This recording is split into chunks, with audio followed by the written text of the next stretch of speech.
कि मैं परमेश्वर का धन्यवाद करती हूँ। मेरे परमेश्वर ने आज तक मुझे जीवित रखा, जिंदा रखा। मैं खुदा का धन्यवाद करती हूँ। वो भला और उसकी करुणा सदा की है। मैं खुदा का धन्यवाद करती हूँ। आज फिर से मुझे आपके बीच में आने के लिए वचन जो परमेश्वर ने मुझे दिए आप तक पहुँचाने के लिए, मेरी सहायता की, मेरी मदद की, इसलिए मैं परमेश्वर का धन्यवाद करती हूँ। और अपनी आंखें बंद करेंगे। वचन सुनाने से पहले मैं अपनी रूह, जिस्म, जान, प्राण अपने परमेश्वर के हाथों में सुपुर्द करती हूँ और पवित्र आत्मा का अनुग्रह और अभिषेक मांगती हूँ, ताकि जो सुसमाचार वचन आप तक पहुँचाने पाऊँ, मेरी अगुवाही करे पिता। हालेलुया। धन्यवाद करते पिता परमेश्वर, आपकी तारीफ करती खुदा यीशु राजा। आपके हाथों में अपनी रूह, जिस्म, जान, प्राण, शरीर को देती हूँ। आप बड़े मैं घटती चली जाऊँ। मेरे हर हृदय को, मन को, जुबान को खुदा यीशु मसीह आप पवित्र करे, शुद्ध करे।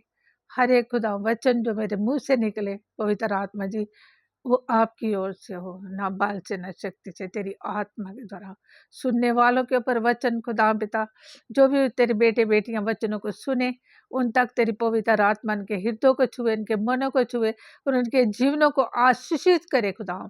आपने मुझे इन वचनों के द्वारा आशीषित किया और मुझे ये खुदा बाप जी आपने बरकत दी कि मैं बहुतों के लिए आशीष का कारण ठहरूं। पवित्र आत्मा जी, आप बहुतों के लिए पिता पुत्र की खुदा महिमा के लिए लोगों को आशीष का पात्र बनाए खुदा पिता, ताकि पिता की महिमा हो, पुत्र की महिमा हो। धन्यवाद करती खुदावन, सारी महिमा आपको देती, यीशु के नाम से मांगती पिता, आमीन। और मैं आपके सामने खुदा के पाक वचन को आज जो परमेश्वर ने मुझे दिया, हम पीछे हफ्ते में हम सीख रहे थे, पति पत्नी के बारे में हमने सीखा, बच्चों के बारे में सीखा, वैवाहिक जीवन के बारे में सीखा। आज हम सीखेंगे खुदा के वचन से कि परमेश्वर जिनको प्रेम करता है ना, उनको डांटता भी है। बहुत सारे लोग हैं, कुछ परेशानियां आ गई, दुख आ गए, क्लेश आ गए, तो उन्होंने क्या करना है कि प्रभु ने हमें छोड़ दिया। ऐसा नहीं। आज हम पढ़ देते हैं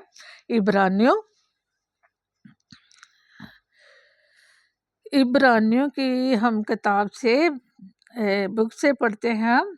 इब्रानियों पत्री जो पौलुस ने लिखी है, उसका 12 अध्याय और उसकी 7 आयत से लेके 11 आयत तक पढ़ देते हैं, है ना। तुम दुख को ताड़ना समझकर सह लो, परमेश्वर तुम्हें पुत्र जानकर तुम्हारे साथ बर्ताव करता है। वह कौन सा पुत्र है जिसकी ताड़ना पिता नहीं करता? यदि वह ताड़ना जिसके बागी सब होते हैं तुम्हारी नहीं हुई, तो तुम पुत्र नहीं पर वह विचार की संतान ठहरे। फिर जबकि हमारे शारीरिक पिता भी हमारी ताड़ना किया करते हैं और हमने उनका आदर किया, तो क्या आत्मा के पिता के और भी अधीन न रहे, जिससे हम जीवित रहे। मैं परमेश्वर का धन्यवाद करती हूँ, खुदा के पाक वचन का धन्यवाद करती हूँ कि परमेश्वर क्या करते, शुरू से ही जब से उत्पत्ति में से लेके प्रकाश वाक्य तक परमेश्वर ने अपने लोगों को जो वचन दिए, और कई बार खुदा के लोगों ने जो लोगों को सताया, परेशान किया, पिता की महिमा से दूर हो गए, पाप किए, गुनाह किए, गलतियां की, तब परमेश्वर हर समय क्या करते थे, उनको ताड़ना देते थे, उनकी अगुवाही करते थे, उन्हें कई बार तो शत्रु के हाथ में दे देते थे, क्योंकि वो सीधे मार्गों पर चले। इसलिए तो इस्राएली जो उसकी प्रजा थी, जब मिस्र से निकाला उनको, तो वो 40 दिन का सफर 40 साल में क्यों लगा? ताकि वो क्या हो जाए, मन के नम्र और दीन हो जाए, परमेश्वर की आज्ञा के अनुसार चलने पाए। इधर इब्रानियों की पत्री में पौलुस भी लिख रहे हैं कि तुम दुख को ताड़ न समझ के सह लो। ये दुख, परेशानियां, बीमारियां, यीशु ने कहा, पिता ने कहा, मैं तुम्हें कभी ना छोड़ूंगा ना त्यागूंगा। बहुत सारे मसीह लोग हैं जो परमेश्वर के पास आते हैं, उद्धार पाते हैं, छुटकारे को पाते हैं, अनंत जीवन को पाते हैं। फिर जब परमेश्वर के साथ उनका अच्छा रिलेशन हो जाता है, तो फिर उनकी परीक्षा होनी स्टार्ट हो जाती है। उनकी जब परीक्षा होनी स्टार्ट हो जाती है, दुखों में पड़ते हैं, क्लेशों में पड़ते हैं, मुसीबतों में पड़ते हैं, बीमारियां आती हैं, घर में शांति चली जाती है, पैसे की तंगी आती है, तो वो सोचते हैं कि हमारे खुदा ने हमें क्या कर दिया, छोड़ दिया। मगर नहीं, उनकी परीक्षा कैसी होनी चाहिए? वो परीक्षा जो पिता ने उसने कहा कि तुम्हारे संसारिक माता पिता जब आप छोटे बचपन से ही जब गलतियां करते हो तो क्या आपको वो ताड़ना नहीं देते? क्या आपको वो सजा नहीं देते? जब संसारिक तुम्हारे माता पिता तुम्हें सुधारने के लिए, अच्छी दिशा में लेकर जाने के लिए, अच्छे मार्गों के लिए आपकी ताड़ना करते हैं, तो क्या स्वर्ग में बैठा जो पिता परमेश्वर, पौलुस कह रहा है तुम्हारे, ताकि तुम जीवित रहो, क्या तुम्हारी ताड़ना ना करे? क्योंकि जिससे वो प्रेम करता है उसकी वो ताड़ना भी, उलाहना भी करता है। जिनको वो प्रेम नहीं करता, तो हम बहुत सारे लोग देख रहे हैं उनके जीवन जो है प्रभु से दूर है। कोई बीमारी नहीं, कोई दुख नहीं, कोई क्लेश नहीं, अच्छा खाना पीना, अच्छी हर एक चीज़ है, अच्छा घर, अच्छी गाड़ियाँ, अच्छा सब कुछ उनके पास है, मगर वो यही सोचते हैं कि हम परमेश्वर हमारी क्या करता है, हमें बहुत सारी ब्लेसिंग आशीष दे रखी है। मगर खुदा का वचन कहता है वो किसकी संतान है?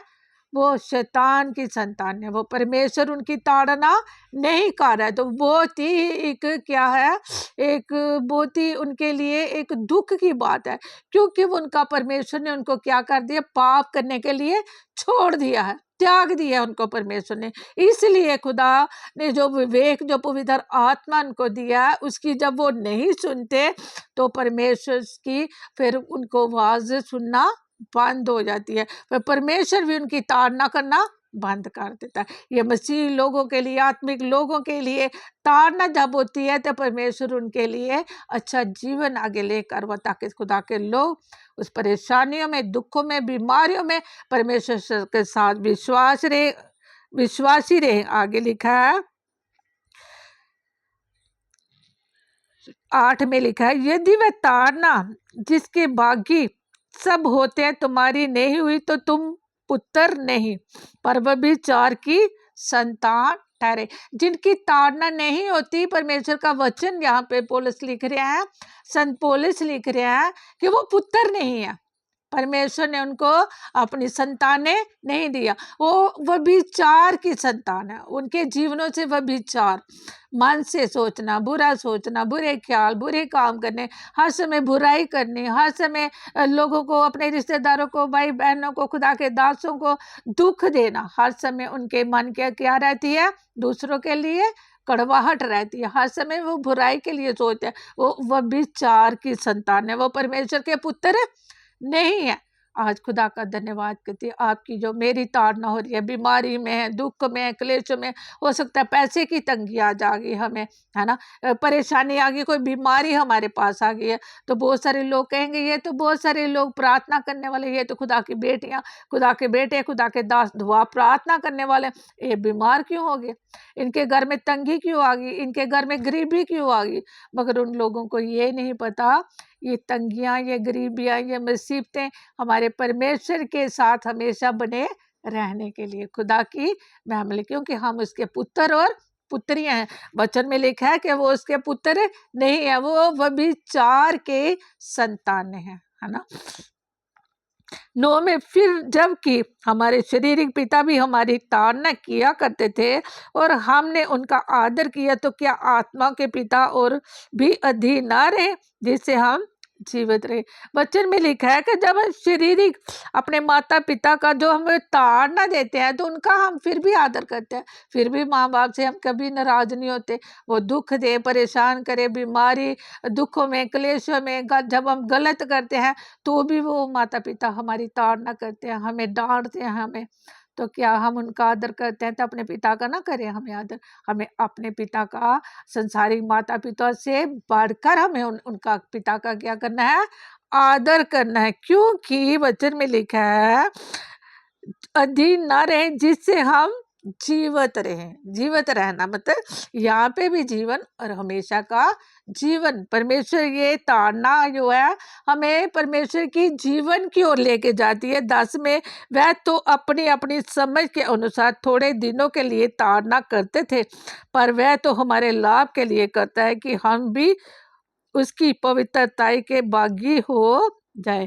खुदा के वचन में दास में लिखा था वो तो थोड़ी देर के लिए अपनी अपनी समझ के अनुसार थोड़े दिनों के लिए ताड़ना करते हैं, पर हमारे लाभ के लिए करते हैं, हमारे लाभ के लिए करते हैं, हमारी अच्छाई के लिए, हमारी भलाई के लिए।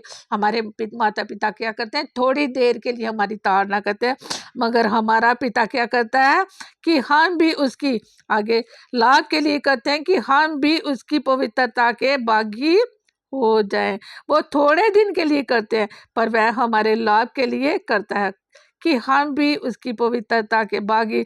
वर्तमान में हर प्रकार की ताड़ना आनंद की नहीं, पर शोक ही की बात दिखाई पड़ती है। वचन में लिखा वर्तमान की बात, शोक की बात जान पड़ती है ना, खुशी की नहीं, आनंद की नहीं। तो भी जो उसको सहते सहते पक्के हो गया है, बाद में उनने चैन के साथ धर्म का प्रतिफल मिलेगा। सहते सहते आप अगर परमेश्वर के यहाँ तक पहुँचे, आपने उद्धार पाया, आपने अनंत जीवन पाया, आपने पवित्र आत्मा के वरदान पाए, आप सेवकाई में हो, कलीसिया में पास्टर के साथ वफादार, माता पिता के साथ वफादार, बच्चों के साथ वफादार हैं, पति के साथ वफादार हैं, और लोगों के साथ अच्छा जीवन जी रहे हैं, आप पवित्र आत्मा की गवाही में चाह रहे, तो भी अगर ये परेशानियां आ रही हैं, तो ये खुदा के कलाम कहता है ये आनंद की हो सकता बात नहीं, दुख की है, शोक की है। तो भी ये दुख सहते सहते इनके हम क्या हो जाएंगे, उन तो भी जो उनको सहते सहते पक्के हो जाएंगे, पक्के हो जाएंगे, बाद में उन्हें चैन के साथ धर्म का प्रतिफल मिलेगा। आज इस जीवन की बात नहीं हो रही है, हमेशा के जीवन की बात हो रही है। उनको प्रतिफल, ये दुख सहते सहते जब पक्के हो जाएंगे, उनको क्या मिलेगी, आनंद की बात है। उनके लिए प्रतिफल रखा है परमेश्वर ने, क्योंकि वह दुख सह सह के क्या हो गया, पक्के हो गया। उनको पता है कि हमारे पिता परमेश्वर ने जो भी बातें हैं, रोमियो की 8 में लिखा है ना, उसकी 28 में लिखा है कि जो उससे प्रेम करते हैं उनके लिए सारी बातें मिलकर क्या करती हैं, बुलाई को उत्पन्न करती हैं। ये दुख, ये परेशानियां, ये क्लेश, ये बीमारियां परमेश्वर क्या कर रहे हैं, हमें तैयार कर रहा है, अपने राज्य के लिए तैयार कर रहा है, अपनी सेवकाई के लिए तैयार है, अपनी महिमा के लिए तैयार कर रहा है, विश्वास में खड़े रहने के लिए तैयार। तो ही इसलिए तो पौलुस ने कहा, इसकी रोमियो के ही 8 में उसने 37 से लेकर 39 तक कहा कि कौन मुझे मसीह के प्रेम से जुदा कर सकता है ना। हमें परमेश्वर के प्रेम से कोई जुदा नहीं कर सकता। इसीलिए उसने कहा, ना कोई बीमारी, ना नंगाई, ना ऊंचाई, ना गहराई, ना लंबाई, ना चौड़ाई, ना मृत्यु, ना जोखिम, ना तलवार मुझे मसीह के प्रेम से जुदा कर सकता है। इसलिए जब आप परमेश्वर के प्रेम को चख लेंगे ना, तो वो शहद से भी मीठा लगेगा आपको, है ना। वो इसलिए तो दाऊद ने कहा कि खुदा का वचन और खुदा की बातें, जहाँ हमें वो दुख भी आए, क्लेश भी आए, जब उनसे परमेश्वर को प्रेम को हम जान लेंगे ना, जब परमेश्वर का प्रेम हमारे हृदय के अंदर आ जाएगा ना, फिर उसे हम पहचान लेंगे ना, तो फिर ये बातों की ओर हम ध्यान नहीं देंगे, हमारा ध्यान फिर इन बातों की ओर नहीं लगेगा। हमें पता है कि हमारा परमेश्वर हमारे संग है, विपत्तियों में, क्लेशों में, बीमारियों में, जो भी हमारे हालात क्यों ना कैसे भी हो, चाहे आप जॉब कर रहे हो, वहां पे आप लोग सता रहे हैं, परेशान, घरों में परेशान कर रहे हैं, कहीं भी शत्रु आपके इर्द गिर्द है, तो भी खुदा का कलाम वचन कहता है कि मैं तुम्हारे शत्रुओं को भी धुड़कूंगा, मैं तुम्हारे आगे आगे भस्म करने वाली आग हूँ, मैं तुम्हारे युद्ध लड़ूंगा, मैं तुम्हारा चंगा करने वाला परमेश्वर, मैं तुम्हारे लिए अंजल तेल के ऊपर तुम्हारी बरकत, तुम में से जो बीमारियां मिस्र के ऊपर डाली थी, जो विपत्तियां, वो बीमारियां तुम पे ऊपर नहीं डालूंगा। इसलिए तो 91 ज़बूर में लिखा है, जो परम प्रधान के छाए हुए स्थान में बैठा रहे, वह सर्वशक्तिमान की छाया में ठिकाना पाएगा। उसके बाद इतनी सारी आशीषें हैं, इतनी सारी बरकतें हैं, 16 वर्सेस हैं इसकी भजन संगीता 91 ज़बूर की 16 वर्सेस के बीच में सारी ब्लेसिंग लिखी है, जो फिर वो सबके लिए नहीं, उनके लिए जो परमेश्वर के लिए हैं।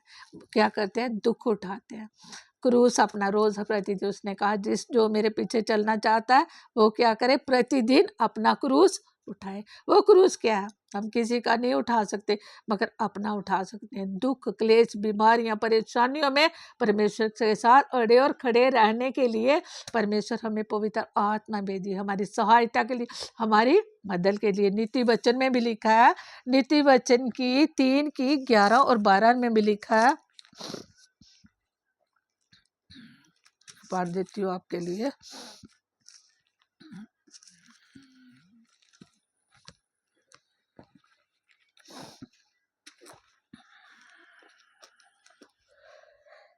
है मेरे पुत्र, यहोवा की शिक्षा से मुंह ना मोड़ना, और जब वह तुझे डांटे तब तू बुरा ना मानना, क्योंकि यहोवा जिसे प्रेम रखता है उसको डांटता है, जैसे कि बाप उस बेटे को जिसे वह अधिक चाहता है। इसलिए मैं परमेश्वर का धन्यवाद करती हूँ। परमेश्वर मुझसे और आपसे प्रेम करता है। ने कहा खुदा उसी को डांटता है, उसी की परीक्षा होती है जिससे वो प्रेम करता है।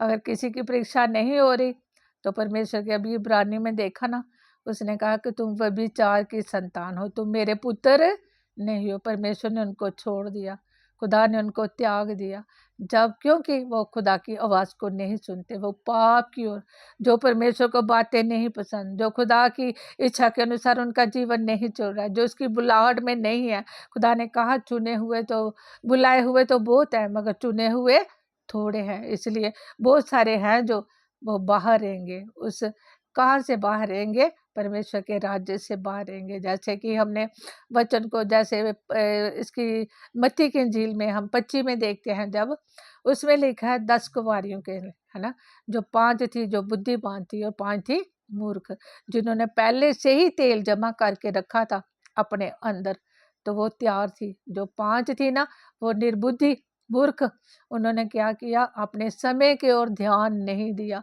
वो सोचती होंगी कल दूल्हे ने पता नहीं कब आना है ना, आएगा या नहीं आएगा, है ना, विश्वास नहीं करती थी। उन्होंने अपने अंदर खुदा का वचन नहीं रखा, उन्होंने अपने अंदर परमेश्वर की मेहमान नहीं की, उन्होंने अपने अंदर तेल नहीं रखा, उन्होंने मसा नहीं रखा, उन्होंने प्रार्थना का जीवन नहीं जिया, उन्होंने उपवास का जीवन नहीं जिया, वचन के अनुसार नहीं जिए, उन्होंने खुदा के जो आवाज़ को नहीं चुना, उन्होंने अपने विवेक को बंद कर दिया, परमेश्वर ने उनके साथ बात करना बंद कर दिया। इसलिए जब धूम मची तो दूल्हा आया, तो क्या हुआ? जो मूर्ख थी ना, तो फिर वो तेल ढूंढने लगी, तो जो बुद्धिमान थी जिनके पास तेल था वो उनके पास गई कि हमें क्या दे दो, थोड़ा सा तेल दे दो। उन्होंने कहा कि अब हमारे पास समय नहीं कि हम अपना तेल आपको दे रहे हैं, जाओ आप बाहर से दुकानों से ले लो। मगर जब वो गई तब दूल्हा आया तो फाटक क्या हो गया? द्वार क्या हो गया? बंद हो गई। जो समझदार थी, जिनके पास तेल था, वचन था, विश्वास था, खुदा की महिमा के लिए उनके अंदर, परमेश्वर के लिए उन्होंने तेल रख छोड़ा था, वो अभिषेक था, प्रार्थना का जीवन था, खुदा से डरते थे, खुदा की आवाज़ को सुनते थे, खुदा के राज्य के लिए जो सेवकाइयाँ थी ईमानदार रहे, परिवारों में ईमानदार रहे, विश्वास योग्य रहे, तो वो क्या परमेश्वर के राज्य के अंदर पहुंच गए। जब वो वापस जो आई मूर्ख, तो देखा तो क्या हो गया? दरवाज़ा बंद हो गया, खटकाने लगी, रोने लगी, खटकाने लगी, दरवाज़ा खटखटाने लगी कि हमारे लिए। तब उन्होंने कहा कि आज समय खत्म हो गया। आज मेरी और आपकी ताड़ना हो रही है। परमेश्वर हमें क्या कर रहे हैं? तैयार कर रहे हैं खुदा के राज्य के लिए, जीवन के लिए, उस जीवन के लिए, हमेशा के जीवन के लिए खुदा बाप हमें तैयार करें। खुदा के, जैसे इब्रानियों में देखा, उन्होंने कहा कि जिनकी ताड़ना नहीं होती तो वो क्या है? वो मेरे पुत्र नहीं है। क्यों नहीं है मेरे पुत्र? क्योंकि उन्होंने मेरी इच्छा के अनुसार जीवन नहीं, मुझे ढूंढा नहीं। उन्होंने उन्होंने खुदा ने तो कहा मैं खोए को ढूंढने के लिए आया। जो मुसर बेटा था, जब चले गया था, हमने हमने देखते हैं ना खुदा के वचन में, है ना, जब वो चले गया था अपने बाप की सारी संपत्ति को लेके चले गया। उड़ाऊ पुत्र के बारे में हम देखते हैं, है ना। तो जब सारी संपत्ति खत्म होगी तो उसे ध्यान आया कि मेरे पिता के पास बहुत सारे नौकर हैं, मैं जाता हूँ। और पिता ने क्या किया? उसका आदर किया, उसको अच्छे वस्त्र दिए, उसको टाइम, आज भी टाइम है, आज भी समय है, आज भी परमेश्वर के पास लौटने का समय, ताकि परमेश्वर हमें क्या करे?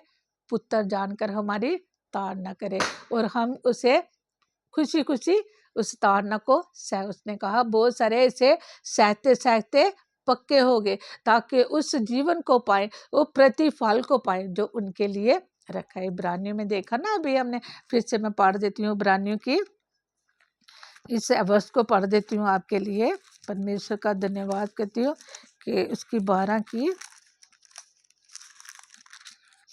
हाँ 10, वह तो अपनी अपनी समझ के अनुसार थोड़े दिनों के लिए ताड़ना करते थे, पर वह तो हमारे लाभ के लिए करता है। वो जो माता पिता संसारी हैं, वो थोड़े दिनों के लिए हमारी ताड़ना करते हैं ना, ताकि हम क्या करें, दिनों के लिए ताड़ना करते हैं, पर वह तो हमारे लाभ के लिए करता। हमारा लाभ कहाँ पे है? हमारा लाभ हमारा अनंत जीवन है, स्वर्गीय स्थानों में परमेश्वर ने हमें रखने के लिए, अनंत जीवन देने के लिए, अपने दाहिने हाथ बिठाने के लिए परमेश्वर हमारे लाभ के लिए हमारी ताड़ना कर रहा है, ताकि जो नरक है, जो हमें उसमें प्रवेश ना करना पाए, हमारी दूसरी आत्मा की मृत्यु ना हो, हमें हमेशा के जीवन के लिए। इधर लिखा है, वर्तमान में हर प्रकार की ताड़ना आनंद की नहीं, पर शोक ही की बात दिखाई पड़ती है। वर्तमान शुरू से लेकर अब तक, है ना, कोई भी जो है, जो ताड़ना है, शोक की बात समझी जाती है, आनंद की नहीं नहीं, पर शोक ही की बात दिखाई पड़ती है। तो भी जो उसको सहते सहते पक्के हो गए, बाद में उन्हें चैन के साथ धर्म का प्रतिफल मिलेगा। परमेश्वर क्या करेगा मुझे और आपको, अगर हम ताड़ना को, दुख को, बीमारियों को, परेशानियों को हमारे जीवन में आ रही हैं, तो ये खुशी की बात है, क्योंकि वो हम चैन के साथ क्या करेंगे, उस प्रतिफल को पाएंगे। और सहते सहते हम पक्के हो गए। आज को परीक्षा आएगी, परेशानी आएगी, तो हम डरेंगे नहीं ना, हम घबराएंगे, क्योंकि हमें विश्वास है कि जिस परमेश्वर ने हमें अपना पुत्र दे दिया, मेरे लिए और आपके लिए, वो हमें अंत तक क्या करेगा, संभालेगा। खुदा का वचन कहता है, मैं अंत तक, मैंने जो तुम्हें आत्मा दी है, पवित्र आत्मा दी है, वो तुम्हें कभी ना छोड़ेगी, ना कभी त्यागेगी। इसलिए पवित्र आत्मा मुझे और आपको दी है, ताकि खुदा की हम आवाज़ को सुने, खुदा की विधियों को माने, उस पर चले। अगर ताड़ना भी आ रही है, अगर परीक्षा भी आ रही है, पति सता रहा है, बच्चे सता रहे हैं, गरीबी आ गई है, बीमारी आ गई है, रिश्तेदारों ने छोड़ दिया, क्लेश है, दुख है, आपको जॉब के अंदर परेशानी आ रही है, पैसे की तंगी आ रही है, घर के अंदर किसी चीज़ की भी परिस्थितियों का आप सामना कर रहे हैं, तो ये ना सोचना कि हमारे परमेश्वर ने हमें छोड़ दिया या त्याग दिया। परमेश्वर कहता है कि जिनको मैं ताड़ना नहीं ना देता, वो मेरे पुत्र नहीं, वो व्यभिचार की संतान है। बहुत सारे लोग हैं, एक खुशी का, आनंद का जीवन जी रहे हैं ना, उनको पता है कि वो सोचते हैं कि हम अच्छा जीवन जो जी रहे हैं, इसलिए ये ब्लेसिंग कहाँ से आ रही है, परमेश्वर से आ रही है। उनकी परमेश्वर से ब्लेसिंग नहीं आ रही, उनसे आ रही है जिसकी वो पूजा करते हैं। शैतान का राज्य जो है इस पृथ्वी के ऊपर है, वे शैतान की पूजा करते हैं, है ना। शैतानी आत्मा क्या करती है, जिधर उनको लेके जाती हैं उधर ही चलती है। बहुत सारी आशीष को पाने के लिए वो बहुत सारे गलत काम करते हैं। जब यीशु मसीह की परीक्षा हुई थी ना, 40 दिन उस जंगल के अंदर, जब वो पास में गए थे 40 दिन तक, तो पवित्र आत्मा उनको जंगल में लेगी ताकि उनकी परीक्षा हो। तो शैतान ने उनको कहा कि तू मुझे दंडवत कर, तो मैं सारा राज्य तुझे दे दूंगा। उसने कहा, परमेश्वर ने कहा, मुझे छोड़कर किसी के आगे अपना सजदा नहीं करना। आज संसारिक लोगों को भी इसी तरह शैतान ने सारा राज्य दिखा दिया। उनकी आंखें अंधी हो गई, कान बारी हो गया, मन उनका मोटा हो गया। इसलिए खुदा की आत्मिक आंखें नहीं है, आत्मिक कान नहीं है, इसलिए खुदा की वो भलाइयों को देख नहीं सकते। उनको यही अच्छा लगता है कि इसी जगह पर, इसी संसार के अंदर उनको सब कुछ मिल जाए। वो अनंत जीवन के लिए तैयारी नहीं कर रहे, वो हमेशा का जीवन पाने की तैयारी नहीं कर रहे। इसलिए खुदा ने कहा, मैं उनकी ताड़ना नहीं करता, क्योंकि वो मेरे पुत्र नहीं है। आज जिनकी ताड़ना नहीं हो रही, परमेश्वर ने उनको अपने बेटियां होने के लिए नहीं बुलाया। आज हम उनके लिए प्रार्थना करते हैं, खुदा उनको समझ दे, बुद्धि दे, कि वो अपने जीवन को प्रभु के हाथों में दे, समर्पित करे। अगर दुख आए, क्लेश आए, बीमारी आए, तो खुदा की हुजूरी में बैठे, प्रभु तेरा धन्यवाद, ये दुख भी मेरी भलाई के लिए, सुख भी मेरी भलाई के लिए, मेरी भी मेरी भलाई के लिए, गरीबी भी मेरी भलाई के लिए, सब कुछ तेरी महिमा के लिए परमेश्वर का धन्यवाद करती हूँ। मैं छोटा सा एक कोर्स गाऊंगी, मुझे याद आ गया, बस एक ही कोर्स के एक ही बोल गाऊंगी मैं। सुख में हर बात में धन्यवाद करो, हर बात में धन्यवाद करो, हर बात में धन्यवाद करो, क्योंकि प्रभु की इच्छा यही है, क्योंकि प्रभु की इच्छा यही है। अमीरी में गरीबी में धन्यवाद करो, अमीरी में गरीबी में धन्यवाद करो, क्योंकि प्रभु की इच्छा यही है, क्योंकि प्रभु की इच्छा यही है। बीमारी में लाचारी में धन्यवाद करो, बीमारी में चंगाई में धन्यवाद करो, बीमारी में चंगाई में धन्यवाद करो, क्योंकि प्रभु की इच्छा यही है। अमीरी में गरीबी में धन्यवाद करो, अमीरी में गरीबी में धन्यवाद करो, अमीरी में गरीबी में धन्यवाद करो, क्योंकि प्रभु की इच्छा यही है, क्योंकि प्रभु की इच्छा यही है। ताली को बजा के धन्यवाद करो, हाथों को उठा के धन्यवाद करो, ताली को बजा के धन्यवाद करो, हाथों को उठा के धन्यवाद करो, क्योंकि प्रभु की इच्छा यही है, क्योंकि प्रभु की इच्छा यही है। हालेलुया, तारीफ हो खुदा पिता परमेश्वर। हर बात में धन्यवाद करो, हर बात में धन्यवाद करो, सुखों और दुखों में धन्यवाद करो, क्योंकि प्रभु की इच्छा यही है, क्योंकि प्रभु की इच्छा यही है। धन्यवाद पिता परमेश्वर, आपका धन्यवाद करती आज के सुंदर वचन के लिए जो आपने पिता मुझे दिया, क्योंकि सचमुच मैंने भी जब से परमेश्वर के पास आई हूँ, जब से मैंने परमेश्वर को जाना, बहुत सारे लोगों ने कहा, ये बहुत सारे वचन इसने अपने अंदर लिए, खुदा को मानती है, खुदा के डर में रहती है, खुदा की सेवा करती है, और परीक्षा परेशानियां मेरे साथ साथ रहती हैं, और मुझे और भी ज़्यादा खुशी और आनंद मिलता है। परमेश्वर का धन्यवाद करती हूँ। मुझे ये खुदा मुझे सिखाते हैं कि जिसने पीछे मेरी परीक्षा में परेशानियों में मुझे उठाया, संभाला, चंगा किया और परिस्थितियों से निकाला, वो आगे भी निकालेगा। मेरा एक विश्वास, दृढ़ विश्वास मुझे आगे लेके चलता है। पीछे जिस परमेश्वर ने मुझे नहीं छोड़ा, आगे भी नहीं छोड़ा। जिसने पीछे मुझे संभाला, आगे भी संभालेगा। जिसने पीछे मेरी जरूरतों को पूरा किया पिछले दिनों में, आगे भी करेगा। परमेश्वर का धन्यवाद करती, ये हमारा विश्वास हमें आत्मिक जीवन की बढ़ोतरी के लिए आगे लेकर चलता, परमेश्वर की महिमा के लिए हमें सामर्थ्य देता। हालेलुया, प्रेज द लॉर्ड, स्तुति हो पिता परमेश्वर। ओ जीसस, तेरा धन्यवाद करती यीशु मसीह जी। हालेलुया, अपने बेटे बेटियों के लिए खुदा पिता परमेश्वर ऐसा विश्वास तेरे खुदा पिता कि खुदा दुखों क्लेशों में बीमारियों में खुदा इनका सांस टूटने ना पाए, खुदा ये कमजोर होने ना पाए, खुदा उन्हें बल दे रहे, अपना सामर्थ्य दे रहे पवित्र आत्मा का। हालेलुया, धन्यवाद करते खुदा, धन्यवाद करते खुदा यीशु मसीह, धन्यवाद करते खुदा पिता, धन्यवाद करते खुदा यीशु मसीह, धन्यवाद करते खुदा बाप जी, धन्यवाद करते। जैसे माता पिता खुदा संसारिक शारीरिक हमें डांटते हैं खुदा पिता परमेश्वर, हमारी ताड़ना करते हैं, हमारी अगुवाही करते हैं ताकि हम गलत राहों पे ना, इसी तरह पिता हमारा आत्मीय पिता हमारे आत्मिक जीवन के लिए हमारी ताड़ना करता है, परीक्षा में, दुखों में, क्लेशों में हमारे साथ रहता है, तो भी हमें कभी ना छोड़ता ना त्यागता खुदा। इस्राएली लोग इसी तरह वो परमेश्वर की दुहाई देते थे, जब वो परमेश्वर को दुख देते थे, उसकी विधियों से उसको क्या करते थे, दुख देते थे, परमेश्वर को रिस दिलाते थे, तो फिर परमेश्वर उनकी दुहाई को सुनता था, फिर आगे लेके चलता था, नबियों के द्वारा, अपने दासों के द्वारा, अपनी पवित्र आत्मा के द्वारा उनकी अगुवाई करता था। परमेश्वर ने उनको छोड़ा नहीं, उन्हें ताड़ना देता रहा, परमेश्वर उन्हें छोड़ता नहीं था, ताकि वो क्या करे, अपनी गलतियों का अंगीकार करे, पश्चाताप करे। परमेश्वर का धन्यवाद करती हूँ अच्छे वचन के लिए जो परमेश्वर ने, पवित्र आत्मा ने मुझे सिखाए, मैंने आप तक पहुँचा दिए। परमेश्वर का धन्यवाद करती हूँ, पवित्र आत्मा का धन्यवाद करती हूँ, यीशु मसीह का धन्यवाद करती हूँ।